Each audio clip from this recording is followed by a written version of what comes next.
Hi, welcome to free bird channel. எல்லோரும் எப்படி இருக்கிறீங்க ஃப்ரெண்ட்ஸ்? இன்றைக்கி நான் எக் ரைஸ் செய்ய போகிறேன். இது நாங்கள் எக் புர்ஜின்னு சொல்லுவோம் பெங்களூரில். இது எல்லோரும் டெய்லி காலையில் செஞ்சு செய்வாங்க. ரொம்ப பேர் எப்படி செய்யுதுன்னு வாங்க பார்க்கலாம்.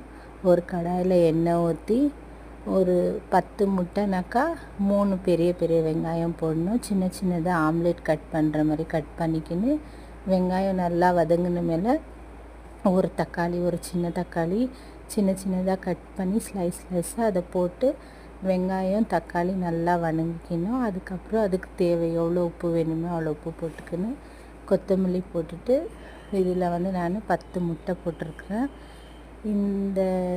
அதெல்லாம் நல்லா வதங்கிட்டு மேலே முட்டை போட்டு நல்லா ஃப்ரை பண்ணணும். அந்த முட்டையில் இருக்கிற தண்ணி பதெல்லாம் போகிற மாதிரி நல்லா ஃப்ரை பண்ணிவிட்டு இந்த சைடு நம்ம சூடாக சாப்பாடு செஞ்சு வச்சுக்கணும். இல்லை பழைய சாப்பாடு இருந்தால் கூட பரவாயில்ல. இன்றைக்கி நான் சூடான சாப்பாடு தான் செஞ்சு வச்சுருக்கிறேன். பாருங்கள், இந்த மாதிரி அதில் இருக்கிற தண்ணி பதெல்லாம் போகணும்.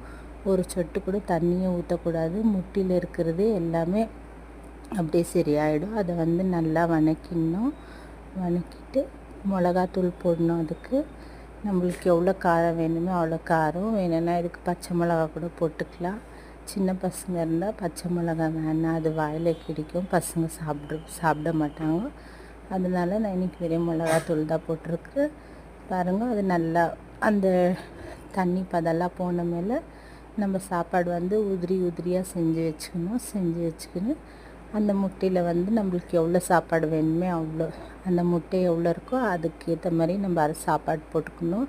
ரொம்ப சாப்பாடு போட்டாலும் நல்லா இருக்காது. மீடியமாக முட்டை எவ்வளோ இருக்குது அவ்வளோ சாப்பாடு போட்டு நல்லா அந்த சாப்பாடை மிக்ஸ் பண்ணி விட்டுட்டோம்னாக்கா எக் ரைஸ் ரெடி.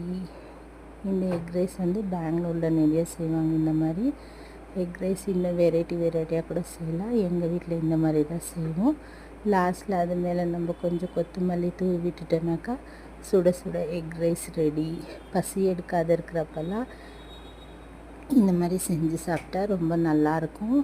பசிக்கும் ரொம்ப நல்லாயிருக்கும். செஞ்சு பாருங்கள், சாப்பிட்டு பாருங்கள். தேங்க்யூ. இவ்வளோ நேரம் வாட்ச் பண்ணதுக்கு ரொம்ப தேங்க்ஸ். சப்ஸ்கிரைப் பண்ணுங்கள் ஃப்ரெண்ட்ஸ், லைக்ஸ் பண்ணுங்கள், ஷேர் பண்ணுங்கள். தேங்க்யூ. இன்னொரு வீடியோவில் பார்க்கலாம்.